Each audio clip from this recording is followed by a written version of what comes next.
जय शिवराय शेतकरी मित्रांनो, तुमच्याकडे फार्मर आयडी आहे, कार्ड तयार आहे, पण तरी सुद्धा केवायसी पूर्ण होत नाही का? माझी केवायसी का अडकली? हा साईटचा प्रॉब्लेम आहे का?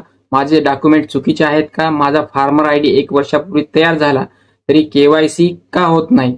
असे अनेक प्रश्न सध्या महाराष्ट्रातील शेतकऱ्यांच्या मनात आहेत. आजच्या या व्हिडिओमध्ये आपण फार्मर आयडी, ॲग्रीस्टाक आयडी, केवायसी समस्या, इरर काय येतो आणि केवायसी पूर्ण होत नसल्यास शेतकऱ्यांनी नेमकं काय करावे याची संपूर्ण माहिती घेणार आहोत. म्हणून व्हिडिओ शेवटपर्यंत नक्की पहा आणि आपल्या कृषी रडार चॅनलला नक्कीच सबस्क्राईब करा, जेणेकरून अशीच अधिकृत माहिती प्रत्येक वेळेस सगळ्यात आधी आपल्याला मिळत राहील. शेतकरी मित्रांनो, सर्वप्रथम समजून घेऊया की फार्मर आयडी म्हणजे काय. फार्मर आयडी म्हणजे शेतकऱ्याची एक डिजिटल ओळख आहे. यामध्ये शेतकऱ्यांची वैयक्तिक माहिती, जमीन संबंध माहिती आणि शेती संबंधित माहिती जोडली जाते. भविष्यात शेतकऱ्यांच्या विविध कृषी योजना, अनुदान योजना आणि सरकारी सेवांसाठी फार्मर आयडी महत्वाची ठरणार आहे. पण एक गोष्ट लक्षात ठेवा, फार्मर आयडी तयार झाली म्हणजे सर्व प्रक्रिया पूर्ण झाली असे नाही. आता अनेक शेतकऱ्यांच्या मनात प्रश्न आहे की ॲग्रीस्टाक म्हणजे काय. ॲग्रीस्टाक ही शेतकऱ्यांची डिजिटल माहिती एकत्रित करण्याची व्यवस्था आहे.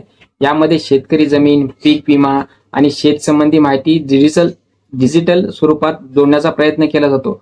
याचा उद्देश असा आहे की भविष्यात सरकारी योजनांचा लाभ योग्य शेतकऱ्यांपर्यंत पोहोचणे आणि सोपे व्हावे. आता फार्मर आयडी आणि ॲग्रीस्टाक आयडी एकच आहे का वेगळे आहे हे समजून घेणार आहोत. शेतकरी मित्रांनो, हा सध्या सर्वात जास्त विचारला जाणारा प्रश्न आहे. अनेक शेतकरी विचारतात की माझ्याकडे फार्मर आयडी आहे, पण मला ॲग्रीस्टाक आयडी काढावी लागणार का? ॲग्रीस्टाक ही मोठी डिजिटल व्यवस्था आहे आणि फार्मर आयडी त्या व्यवस्थेमध्ये शेतकऱ्यांची दिलेली डिजिटल ओळख क्रमांक आहे. म्हणजेच ॲग्रीस्टाक आणि फार्मर आयडी हे पूर्णपणे दोन वेगळे कार्ड नसून एकमेकांशी संबंधित आहेत. लोक बोलताना अनेक वेळा ॲग्रीस्टाक आयडी, फार्मर आयडी किंवा शेतकरी आयडी असे वेगवेगळे शब्द वापरतात. त्यामुळे शेतकरी गोंधळतो. पण शेतकऱ्यांनी लक्षात ठेवायचे की तुमचे फार्मर आयडी हा तुमचा डिजिटल ओळख आहे. फार्मर आयडी असूनही केवायसी का होत नाही? आता मुख्य प्रश्नाकडे येऊया. अनेक शेतकरी सांगतात की माझा फार्मर आयडी 1 वर्षापासून तयार आहे, तरी केवायसी पूर्ण होत नाही. याची अनेक कारणे असू शकतात. पहिले कारण, आधार कार्ड आणि फार्मर आयडी मधील माहिती जुळत नसणे. दुसरे कारण, आधार कार्डवरील नाव आणि 7/12 वरील नाव यांमध्ये फरक असणे. तिसरे कारण, आधारला मोबाईल नंबर लिंक नसणे किंवा OTP पडताळणीमध्ये अडचण येणे.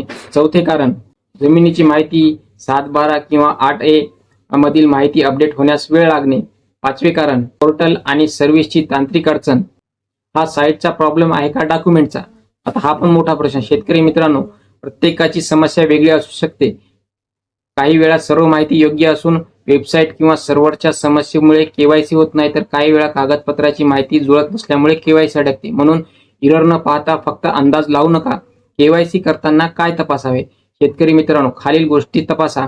आधार कार्डवरील नाव, आधारला लिंक असलेले मोबाईल नंबर, बँक खाती माहिती, फार्मर आयडी मधील माहिती, 7/12 आणि 8A मधील माहिती. केवायसी होत नसेल तर काय करावे? सर्वप्रथम घाबरू नका. जवळच्या CSC केंद्रावर जाऊन फार्मर आयडी आणि केवायसीची स्थिती तपासा. जर तांत्रिक समस्या असेल तर तिथून माहिती मिळू शकते. त्यानंतरही समस्या राहिली तर आपल्या तालुक्यातील कृषी अधिकारी कार्यालयात संपर्क करा. जर समस्या आधार किंवा जमीन कागदपत्रांची असेल तर संबंधित कार्यालयात जाऊन दुरुस्ती करा. कोणती कागदपत्रे सोबत न्यावी? आधार कार्ड, फार्मर आयडी नंबर, 7/12 उतारा, 8A उतारा, bank passbook, mobile number. KYC करताना इरर येत असेल तर त्याचा स्क्रीनशॉट घेऊन ठेवा. फार्मर आयडी पुन्हा काढावा का? जर तुमचा फार्मर आयडी आधीपासूनच तयार असेल तर नवीन काढण्याची गरज नाही. आधीची माहिती तपासा आणि तिथे त्रुटी आहे का ती दुरुस्त करा. शेतकऱ्यांसाठी शेवटचा महत्वाचा संदेश. शेतकरी मित्रांनो, फार्मर आयडी, ॲग्रीस्टाक आणि केवायसी ही डिजिटल प्रक्रिया असल्यामुळे काही तांत्रिक अडचणी येऊ शकतात. पण योग्य माहिती घेऊन आपण योग्य ठिकाणी संपर्क करूया. ही समस्या सोडवता येते. तुमची केवायसी होत नसेल तर कमेंटमध्ये तुमचा जिल्हा, तालुका आणि कोणता एरर येतो ते सांगा. अशाच शेतकरी उपयोगी माहिती, सरकारी योजना, बाजारभाव आणि शेती अपडेटसाठी आपल्या कृषी रडार चॅनलला सबस्क्राईब करा. धन्यवाद. जय जवान, जय किसान.